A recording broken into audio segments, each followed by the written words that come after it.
Since 1998, the Heathrow Express has been marketed as the fastest way to get from central London to Heathrow Airport. This has led to it becoming infamously known for offering the UK's most expensive train trip, with a price per mile of £2 for a 16-mile trip. I'll be trying this out in this video in their business first class offering, to show you why it is a complete and utter rip-off. Now let's get this show on the rails.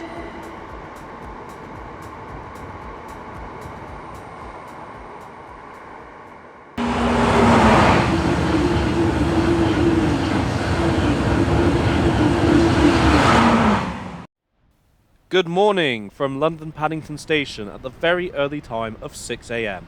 Our journey will begin here, the eastern terminus of the Great Western Main Line, which links London to the key cities of Bristol, Cardiff and many further destinations in the West Country. The station and its spectacular design can both be dated back to 1854. The roof easily makes it one of London's most aesthetically pleasing railway termini, especially during dusk settings such as this. Paddington has many useful interchanges with the London Underground, connecting to the Bakerloo, Circle, Hammersmith and City and District lines. Behind the passage for the Underground is a shopping complex, where you can prepare for your onward journey through both essential and non-essential shops, such as Oliver Bonas and Sainsbury's. There's also plenty of ticket facilities throughout the station, both machines and a manned reception desk. The Elizabeth Line platforms are located just outside the station. Oddly enough, this was the day I also filmed the first through running from Heathrow to Abbey Wood.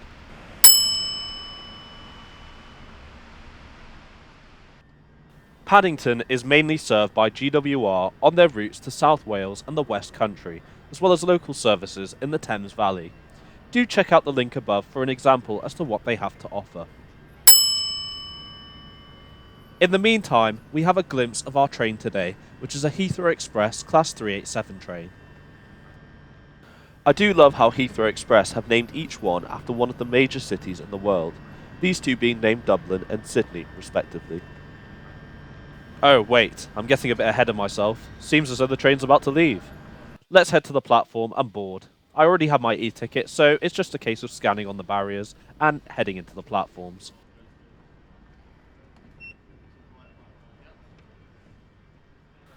As I mentioned previously, my train today is a Class 387. Built by Bombardier Transportation in Derby from 2013 to 2017, these trains are the last of Bombardier's Electrostar family to have been constructed, and the Heathrow Express fleet consists of 12 of these 4-car units, which were previously used by GWR on commuter services in and out of the Thames Valley. The trains were heavily refurbished internally and pressed into service in December 2020 to replace the previous Class 332 fleet, and the interior certainly does look the part. Through the door is a wheelchair-accessible toilet, which I'll look at later on. The main changes in standard class are the replacement of tables with cup holders, more padding on the seats, and the provision of extra luggage space, far better than that of the Gatwick Express. Oh, and here's a little tip. When travelling through each carriage, just wave your hand above the sensor next to the door to open it without pressing the buttons. A standard toilet is located towards the end of the third carriage. The fourth carriage contains both a standard class saloon as well as a business first class cabin, where we'll be sitting today. The seating layout here is 2x1 and features tables unlike standard, though I honestly cannot say that I'm impressed at first glance. Anyhow, let's take our seat and go through today's route. This is a rather short one today, covering 16 miles in the space of 21 minutes. We travel along the London portion of the Great Western Main Line, running non-stop through West London up to Hayes and Harlington, where we then split onto Airport Junction into the Heathrow tunnels to call it Heathrow Central for Terminals 2 and 3, our only intermediate stop. After which, we arrive into Heathrow Terminal 5 at around 7:15 this morning. Despite the distance, I'm hoping this will be a great journey, considering the price I paid for a 20-ish minute one. So sit back and enjoy the ride.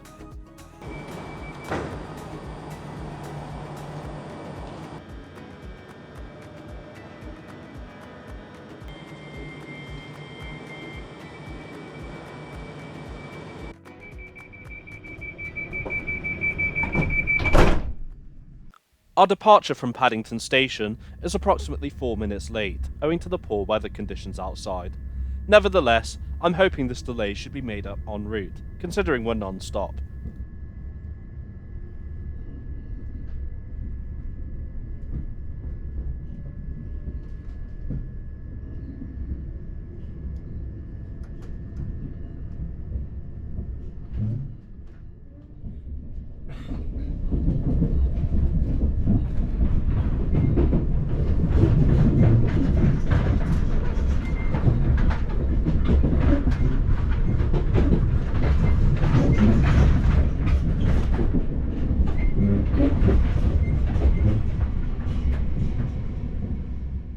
I'll be honest, I was rather disappointed with the comfort of the seat.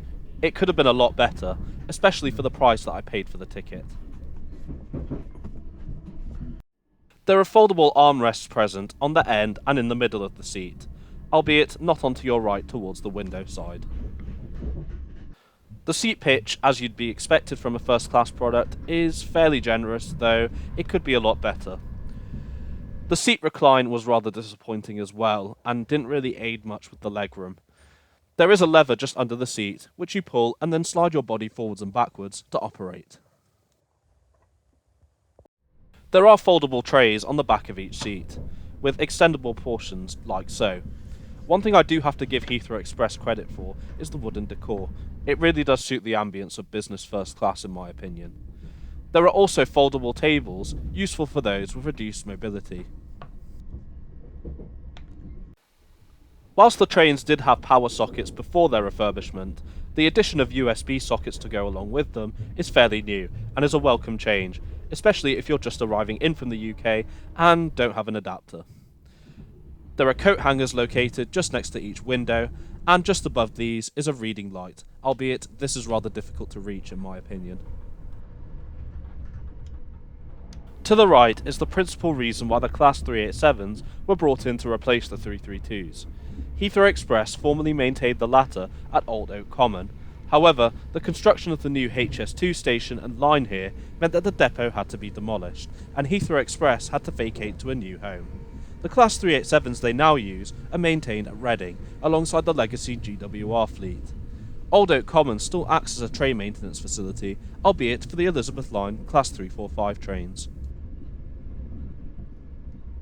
As I mentioned previously, the Heathrow Express runs non-stop between Paddington and Heathrow Airport, consequently skipping many major stops on the East and Great Western Main Line, such as Ealing Broadway.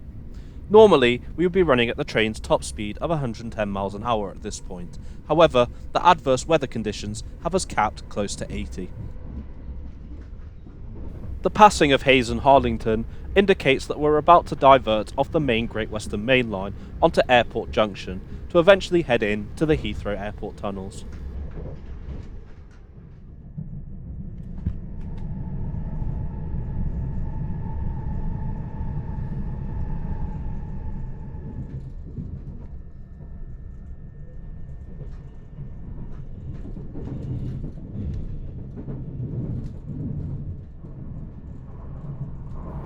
We have now entered into the Heathrow tunnels to prepare to enter into Heathrow Central. It's worth noting as well that there's perfect 4G connection down here, which is great. The lack of scenery and the fact that we're deep underground means now's a good time to check out the toilets.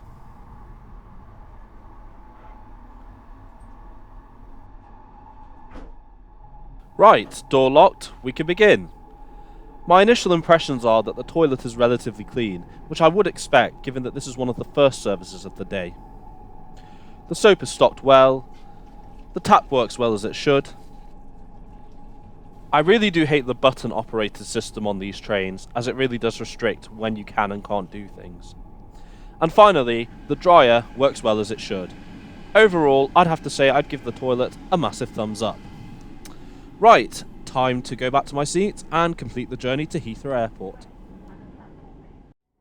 Our first and only intermediate stop is Heathrow Central for Terminals 2 and 3. Until 2015, Terminal 1 was also served by this station, until its closure to facilitate the expansion of Terminal 2. It's also worth noting that from this point onwards, transfers between Heathrow terminals are free of charge. Stopping here also provides a good opportunity to show off the passenger information screen features, notably the journey progress shown by the route map, as well as the destinations and timings of all flights from Terminal 5.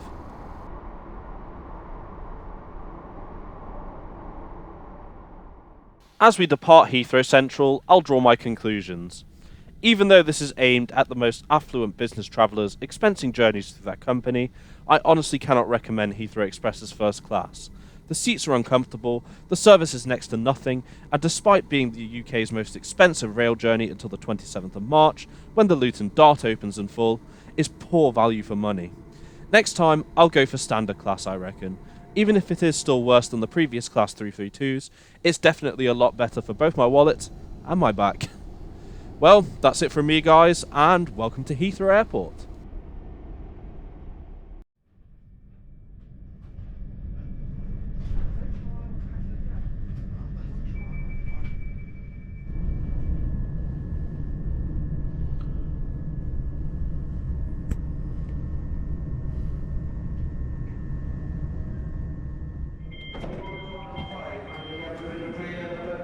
And welcome to Heathrow Terminal 5, the newest of Heathrow's remaining 4 terminals.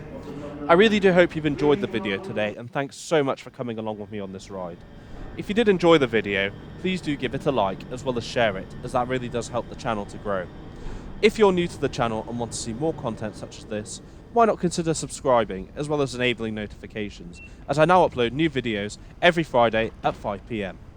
Well, I've got a little bit of time to kill here at Heathrow Airport before I catch the very first Elizabeth line through running service from Heathrow to Abbey Wood. But until the next video, thanks so much for watching, guys, and I'll see you next time.